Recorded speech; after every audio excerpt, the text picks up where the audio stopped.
राम राम भाई सारी बहना ने श्रावण मातम के दूसरे अध्याय में आप सबका स्वागत है। तो आओ शुरू करते हैं दूसरा अध्याय। श्रावण मास का धर्म पालन। भगवान शंकर सनत कुमार जी से बोले, हे ब्रह्मा पुत्र, आप नम्र है, आप श्रद्धालु है, समस्त 12 गुणों से युक्त श्रोता हैं। आपने श्रावण मास के बारे में जो भी कुछ पूछा है, जो पूछना रह गया है, वह सब मैं तुम्हें विस्तार पूर्वक बताता हूँ। आपके पिता ब्रह्मा बहुत ही उद्दंड थे, इसलिए उन्हें अपना 5वां सिर गंवाना पड़ा। वे मत्सरता को छोड़कर मेरी शरण में आए थे। मैं जो कुछ बताने जा रहा हूँ उसे एकाग्रचित होकर सुनो। श्रावण मास के नियमों का पालन कर व्रत रखकर सायंकाल को 4 बजे भोजन करना चाहिए। 1 मास तक रुद्राभिषेक करना चाहिए। अपनी प्रिय किसी भी एक वस्तु का त्याग करना चाहिए। पुष्प, फल, धान्य, तुलसी की मंजरी युक्त पत्तियां, बेल पत्रों से मेरी पूजा करनी चाहिए। कोटिक लिंग पूजन करना चाहिए। ब्राह्मणों को प्रेम पूर्वक भोजन कराना चाहिए। नियम का पालन करना चाहिए। मुझे पंचामृत से अभिषेक अति प्रिय है, अतः उसे भी करें। इस मास में किए जाने वाला कृत्य अनंत फल देने वाला होता है। इस मास में भूमि पर सोना चाहिए। ब्रह्मचर्य का पालन करना चाहिए। सत्य बोलना चाहिए। पत्तल में भोजन करना चाहिए। प्रातःकाल स्नान ध्यान करें। इंद्रियों को वश में रखना चाहिए। एकाग्र मन से प्रतिदिन मेरी पूजा करो। इस महीने में मंत्रों का पुरश्रवण भी उत्तम सिद्धि देने वाला होता है। गायत्री मंत्र और ओम नमः शिवाय का जाप करना चाहिए। श्री सूक्त का जाप और अधिक फलदायक होता है। ग्रह यज्ञ, कोटि होम, लक्ष्य होम तथा अयुत होम करने पर सद्य फल प्राप्त होता है और मनवांछित फल भी मिलता है। जो प्राणी इस महीने में एक दिन भी व्रत छोड़ देता है, वह महाप्रलय तथा घोर नरक में जाता है। मुझे श्रावण मास से अधिक और कोई भी मास प्रिय नहीं है। यह मास फलदायक है तथा निष्काम भाव से किए गए कर्म के फल स्वरूप मोक्ष प्रदान करता है। हे सनत कुमार, इस मास के करने योग्य जो धर्म कहे गए हैं उन्हें ध्यान से सुनो। रविवार को सूर्य का व्रत करना चाहिए। सोमवार के दिन मेरी पूजा का दिन है। श्रावण मास के प्रथम सोमवार से प्रारंभ करके 3.5 मास तक अर्थात कार्तिक मास की अमावस्या तक होने वाले संपूर्ण कामना का अर्थ सिद्धि प्रदाता रोटक नामक व्रत कहलाता है। मंगलवार के दिन मंगला गौरी का व्रत रखा जाता है। बुधवार को बुध का व्रत रखा जाता है। बृहस्पतिवार को गुरुदेव का व्रत रखना चाहिए। शुक्रवार को जीवंतिका देवी का व्रत रखते हैं। शनिवार को हनुमान जी का या नरसिंह जी का व्रत रखा जाता है। अब मैं तुम्हें तिथियों के अनुसार होने वाले व्रतों को बताता हूँ। श्रावण मास में शुक्ल पक्ष की द्वितीया तिथि को औदुंबर नाम का व्रत होता है। शुक्ल पक्ष की तृतीया को गौरी का व्रत होता है। श्रावण शुक्ल चतुर्थी को दुर्वा गणपति नामक व्रत होता है।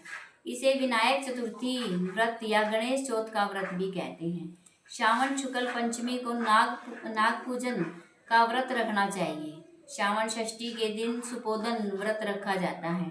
श्रावण शुक्ल की सप्तमी को शीतला देवी का व्रत रखा जाता है। अष्टमी और चतुर्दशी तिथि में देवी का पवित्रारोपण करना चाहिए। श्रावण मास की कृष्ण की शुक्ल पक्ष की नवमी को नक्त व्रत का विधान है। शुक्ल पक्ष की दशमी को आशा नामक व्रत किया जाता है। कोई मनुष्य श्रावण मास की दोनों पक्षों शुक्ल और कृष्ण पक्षों की एकादशी का व्रत आशा व्रत कहलाता है। श्रावण शुक्ल की द्वादशी को भगवान विष्णु का पवित्रारोपण करना चाहिए। इसलिए इस तिथि को भगवान श्री हरि श्रीधर नाम से अर्चन उत्तम गति प्रदान कराता है। श्रावण शुक्ल पूर्णिमा को उत्सर्जन, उपाकर्म, सभादीप, रक्षाबंधन, श्रावणी क्रम, सर्प बलि तथा हयग्रीव जयंती मनाई जाती है। हयग्रीव नामक भगवान विष्णु का अवतार माना गया है। उपरोक्त 7 श्रावण शुक्ल पूर्णिमा को मनाए जाते हैं। श्रावण कृष्ण चतुर्थी को संकट चतुर्थी, जिसे आम भाषा में संकट चौथ कहते हैं, तथा कृष्ण पक्ष की पंचमी को मानव कल्पादि व्रत रखा जाता है। श्रावण कृष्ण अष्टमी को भगवान श्री विष्णु भगवान श्री विष्णु जी की पूजा की जाती है।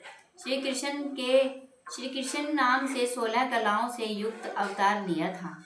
उसी दिन व्रत तथा महोत्सव मनाया जाता है। श्रावण मास की अमावस्या को पिठोरा व्रत का विधान होता है। इस दिन कुशोत्पादन करें, वृषभों का पूजन करें। श्रावण शुक्ल प्रथम की प्रथमा से लेकर समस्त तिथियों के अलग अलग देवी देवता हैं।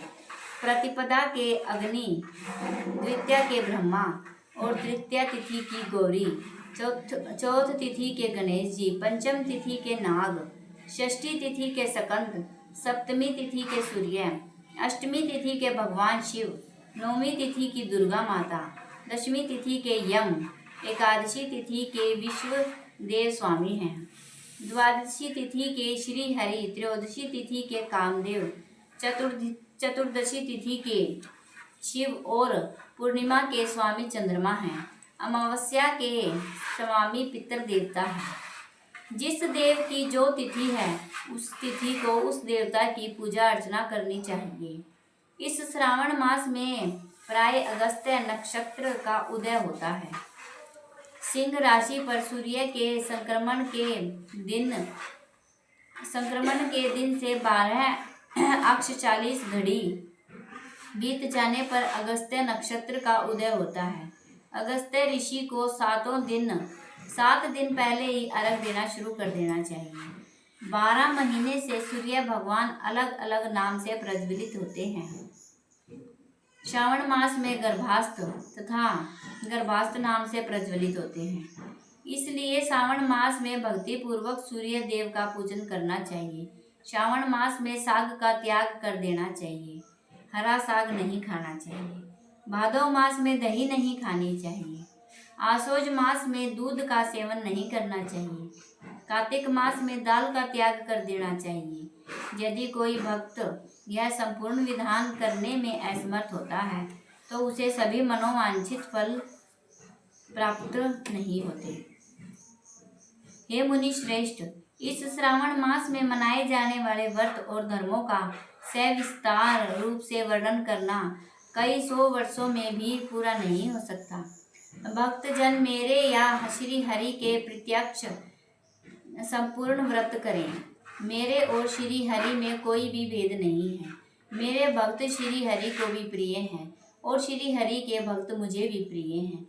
जो प्राणी इस भेदभाव की कल्पना करते हैं या करेंगे वे नरकगामी होंगे, अर्थात नरक में ही जाएंगे। हे सनत कुमार, आप श्रावण मास में धर्म पालन करें। इसी के साथ दूसरा अध्याय समाप्त होता है। बोलो श्री हरि भगवान की जय हो। हर हर महादेव। शंकर भगवान की जय।